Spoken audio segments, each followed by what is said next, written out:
I was 32 years old when I accidentally discovered my parents had left everything to my brother in their will. It happened during a routine visit home. The shock hit me like a physical blow as I stared at the document. Growing up middle class in Pennsylvania, my parents always preached fairness above all else.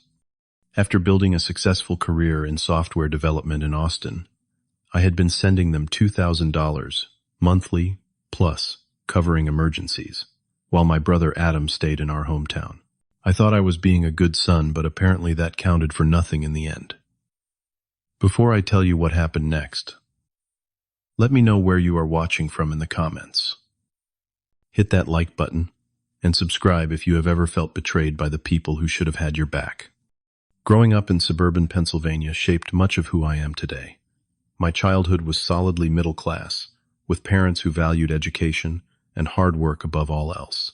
They were strict, but fair. At least that is what I always believed.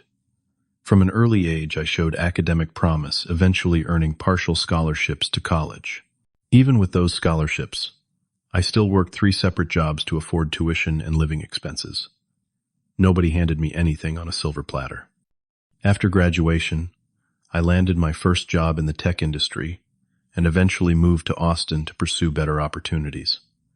The move paid off. By 32, I had worked my way up to senior software developer at a prominent tech company, earning a comfortable 6-figure salary. I had recently purchased my first home, a modest 3-bedroom in a nice neighborhood, and was in a stable relationship with my girlfriend Samantha. From the outside, my life looked perfect. I had achieved the American dream through determination and hard work. Despite living over 1,000 miles away, I maintained close ties with my family. I called my parents weekly without fail and flew back to Pennsylvania quarterly, despite the expense and inconvenience of 3-hour flights each way. When they retired 5 years ago, their fixed income proved insufficient for their lifestyle. Without hesitation, I stepped up to help, sending $2,000 monthly plus, covering any unexpected expenses that arose. My brother Adam was 34, 2 years older than me, but our lives had taken very different paths. While I left home for opportunities elsewhere, Adam remained in our hometown, living just 15 minutes from our parents. He worked as a retail manager at a local store, making decent but not exceptional money. His personal life was complicated by 2 divorces and child support payments for his 2 children from different marriages. Despite my financial contributions, my parents constantly praised Adam for being there for them. They appreciated that he could drop by for dinner, help with household repairs, or drive them to appointments. What they failed to acknowledge was that Adam rarely contributed financially to their well-being despite living so close. They never seemed to notice this imbalance, but I accepted it as the trade-off for living far away. I told myself that we each supported our parents in different but equally valuable ways. Thanksgiving last year marked the beginning of the end for my naive understanding of our family dynamics. I had flown in for the holiday weekend, looking forward to home-cooked meals and quality time together. On the second day of my visit, I was searching for old family photos in my parents' home office to show Samantha. As I rifled through the desk drawer, my fingers brushed against an unsealed legal envelope. I pulled it out, initially confused by the formal-looking document inside labeled Last Will and Testament. Curiosity got the better of me, and I began reading. What I discovered turned my world upside down. The will clearly stated that upon their passing, my parents were leaving everything to Adam, their house savings accounts, investments, all to him, and me, I was to receive a token bequest of $100, with a note explaining that I already had enough success in life and did not need their assets. The document was dated just 3 months earlier, signed and notarized. This was no draft or mistake. It was their deliberate decision. I felt physically ill sitting there with the papers trembling in my hands. 5 years of financial support, decades of being the responsible son, and this was how they valued my contribution to the family. That Thanksgiving dinner was unbearable. I could barely look at my parents across the table as they chatted about neighborhood gossip and the weather. When the conversation turned to future plans and retirement, I could not hold back anymore. "I found your will today," I said, my voice steady despite the storm inside me. "Is it true that everything goes to Adam?" The silence that followed confirmed everything. My mother looked down at her plate, while my father cleared his throat uncomfortably. "We did not want you to find out that way," my mother finally said. "But yes," my father added firmly. "Adam needs the security more than you do. He has children to think about, and he has stayed local to help us." "And what about everything I have done?" I asked, struggling to keep my emotions in check. "The monthly support, the emergency funds, the airline tickets every few months. You make good money, Roy." My father replied dismissively, "You do not need our modest assets. Adam does." "We appreciate your help," my mother added quickly. "But Adam has given us his time, which is worth more than money." The conversation devolved from there. My mother eventually started crying, claiming I was ruining the holiday. My father demanded I show more respect for their decisions. I left early the next morning, spending a silent 3-hour flight back to Austin processing what had happened. The week after Thanksgiving passed in a blur of distraction. I could not focus at work, constantly replaying the conversation with my parents in my mind. Finally, I confided in my closest friend Justin over drinks one evening. "That is messed up," he said after I explained everything. "Have they always favored your brother?" The question made me reflect on patterns I had ignored for years. There had always been small instances of Adam receiving more leeway, more praise, more support. But I had dismissed these as minor differences in parenting style based on our different personalities. When I told Samantha the full story, she was outraged on my behalf. "How can they expect you to keep supporting them financially when they have made it clear Adam is their priority?" she asked. "You have been postponing our engagement to help them, Roy. We delayed buying the house for 2 years so you could send them money." She was right. I had made significant sacrifices to support my parents, operating under the assumption that we were all equally valued members of the family. I spent that weekend calculating exactly how much I had given them over the 5 years since their retirement. The total exceeded $120,000, not including gifts, travel expenses, and other incidentals. To make matters worse, a casual conversation with my cousin revealed that my parents had helped Adam with a $50,000 down payment for his house 3 years earlier. I had received no similar assistance when buying my home, nor had they helped with my college expenses. I had truly been on my own financially since 18. After a week of processing, I attempted reconciliation by calling my mother. I thought perhaps with some distance from the initial shock, we could have a productive conversation about why their decision felt so hurtful. I was wrong. "You are making too big a deal of this," my father said after taking the phone from my mother. "This is our decision to make, not yours." When I tried to explain how their actions made me feel undervalued, my mother responded with, "After all we have done for you, this is how you react." My father even suggested that Samantha was turning me against the family, a baseless accusation that only deepened the hurt. The call ended badly, with no acknowledgement of the inequality in how they treated their sons. As Christmas approached, I received the usual hints about expensive gifts they were hoping for, along with an expectation that I would fly back for the holidays. Then came a casual text asking for an extra $2,200 for a new refrigerator. There was no acknowledgement of our ongoing tension or the will situation. Just an expectation that the Bank of Roy remained open for business. The final straw came when Adam called, supposedly to talk some sense into me. My parents had obviously told him about our disagreement, though I doubt they had presented the situation accurately. "Mom and Dad need your help," he lectured condescendingly. "We all have to do our part for family." "What exactly is your part, Adam?" I asked. "Because from where I stand, you get the emotional support, the physical presence, financial help when you need it, and ultimately all their assets. My part seems to be providing money with no recognition or reciprocity." He hung up after calling me selfish. That night I realized this pattern would continue indefinitely unless I took action. I consulted both a financial advisor and a therapist about establishing healthy boundaries. Both confirmed what I already knew in my heart. I needed to stop enabling the imbalance. After careful consideration, I sent my parents a formal email explaining my new financial boundaries. I detailed my past support, acknowledged their right to distribute their assets however they wished, but made it clear that their decision had consequences. Effective immediately, I would no longer be sending monthly payments or providing funds for emergencies or extras. I suggested that Adam, as the sole heir, should take financial responsibility for them going forward. My parents initially responded with disbelief, clearly assuming I would change my mind after blowing off steam.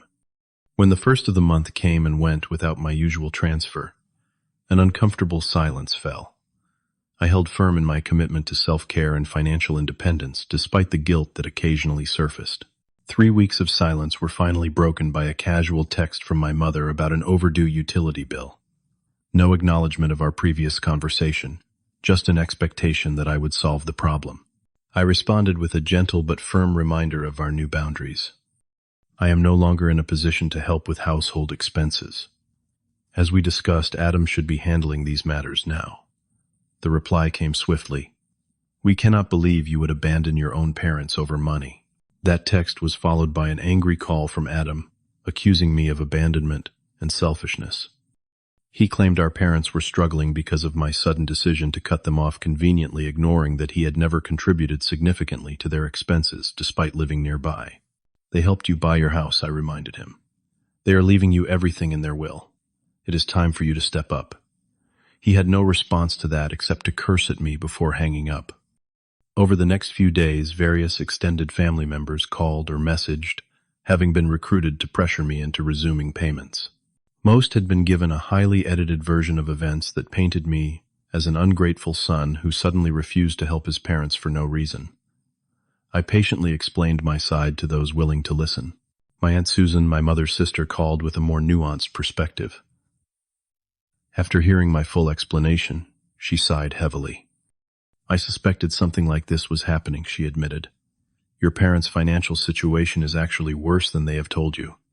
They took out loans against the house to help Adam after his second divorce. He promised to pay them back, but never did. This revelation only confirmed I had made the right decision. My parents had been lying to me about their finances while draining their own resources to help the son who would ultimately inherit everything. As weeks passed, my parents' financial requests became increasingly desperate, despite my clear boundary setting. My mother left emotional voicemails about potential foreclosure. My father called with thinly veiled threats about consequences if I did not resume my support. Through family channels, I learned that Adam had not stepped up despite knowing the situation, always finding excuses why he could not help this month. At a family gathering, I reluctantly attended relatives, took sides, creating deeper divisions. Some understood my position, while others saw me as the villain. My cousin Jackson pulled me aside to offer support. The same thing happened with my sister, he confided. My parents gave her everything while expecting me to handle all the responsibility. Setting boundaries was the hardest and best thing I ever did. Then came the critical moment exactly 1 month after I had stopped the payments. I woke to a text from my mother that simply read, "The mortgage is due." No greeting, no acknowledgement of our situation, no request for help, just a demand barely disguised as information. I stared at the phone for nearly an hour, contemplating my response. Part of me wanted to give in to send the money and avoid conflict. The people-pleaser in me struggled against my newfound boundaries, but I knew that giving in now would only restart the cycle of inequality and exploitation. Finally, I typed a simple reply. Adam should handle it. He is getting the house. The response was immediate and explosive. My phone began buzzing with angry texts from both parents and Adam, each message more accusatory than the last. I turned off my phone and spent the day hiking with Samantha, giving myself space to process the emotions and stand firm in my decision. When I turned my phone back on that evening, I had 15 voicemails and 37 text messages ranging from guilt trips to outright threats about being cut off from the family entirely. The irony of threatening to cut me off when they had already effectively done so in their will was not lost on me. Through Aunt Susan, I later learned that my parents had been forced to ask Adam for financial help for the first time. His reluctance and excuses were finally exposed, as he claimed he could not possibly help with the mortgage due to his own expenses. My parents ended up taking a small loan from Aunt Susan to cover their immediate needs while they reassessed their financial situation. A week later, I received a grudging call from my father, admitting they may have been unfair in their expectations. It was not exactly an apology, nor was there any mention of changing the will. but it was the first crack in their unified front. "We hope you will reconsider your position," he said stiffly. "I have made my decision," I replied calmly. "I wish you and Mom well, but our financial relationship has permanently changed." 3 months passed, bringing significant changes to my life.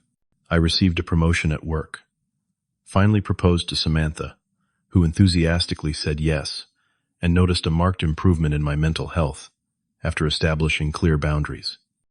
The constant stress of managing my parents' expectations had lifted, allowing me to focus on building my own future.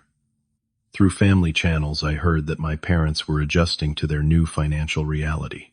My mother had taken a part-time job at a local florist, and my father had started driving for a rideshare company on weekends. They were not thriving, but they were managing without my support. Adam was struggling with his new role as the financially responsible son. He had been forced to sell his boat and trade in his luxury car for a more practical model. According to Aunt Susan, my parents were beginning to recognize his pattern of unreliability as he repeatedly made promises about financial help that he failed to keep. Susan had taken on the role of mediator between us, providing occasional updates without pressure to resume payments. Through her, I maintained a tenuous connection to my family while protecting my boundaries. About 4 months after the mortgage text incident, I had my first civil phone conversation with my mother. We carefully avoided financial topics, focusing instead on neutral subjects, like her garden and my upcoming wedding plans. 6 months after setting my boundary, I attended my cousin's wedding, where I would face my parents in person for the first time. I was nervous, but resolved to remain calm and firm. The initial encounter was awkward but less tense than I had feared. We exchanged polite greetings and made small talk about the ceremony and reception. During the reception, my father sought me out for a private conversation. After some uncomfortable small talk, he finally addressed the elephant in the room. "Your mother and I have been doing some thinking," he said, studying his drink intently. "We may have been unfair in how we handled things." It was not exactly the apology I deserved, but it was the closest he had ever come to acknowledging wrongdoing. "I appreciate you saying that," I replied simply. My mother later joined us, dropping hints about updating paperwork, though she made no specific promises about changing the will. I noticed that Adam kept his distance from our parents throughout the event, their relationship noticeably cooler as his financial responsibility continued. I maintained my boundaries while taking small steps toward rebuilding our relationship on more equal terms. The inheritance no longer dominated my thoughts. Whether they changed their will or not had become less important than establishing a healthier family dynamic. My therapy journey helped me process childhood patterns and expectations that had led to this situation. I recognized my own role in enabling their dependency and learned to value myself beyond what I could financially provide to others. My relationship with Samantha grew stronger, built on mutual respect and open communication about expectations. I also focused on building my chosen family through deep friendships and community involvement. These connections, based on mutual respect rather than obligation, helped me find peace regardless of my parents' decisions about their will. On the 1-year anniversary of setting my boundary, I received a call from my parents. They wanted to discuss their revised will, which now included an equal distribution between Adam and me. I thanked them for the information, but emphasized that our relationship, not the inheritance, was what mattered most to me now. That Thanksgiving, I returned home with Samantha. The dinner was not perfect, but it had a new foundation of understanding and respect for boundaries. Adam was present too, showing signs of growing maturity and responsibility after facing the consequences of his previous behavior. As I reflect on this journey from pain to self-respect, I realized that the inheritance was never really about money. It was about recognition, equality, and respect. By standing firm for my own worth, I not only changed my relationship with my parents, but helped them grow as well. Sometimes the hardest thing to do is to stop giving when giving has become part of your identity. But I learned that true generosity cannot exist without boundaries, and that setting those boundaries often forces growth for everyone involved. Have you ever had to set difficult boundaries with family members? Share your experience in the comments below. If this story resonated with you, please hit the like button and subscribe for more stories about family dynamics and personal growth. Do not forget to share with someone who might need to hear this message today. Thank you for listening, and remember that your worth is not determined by what you can give to others, but by your inherent value as a person.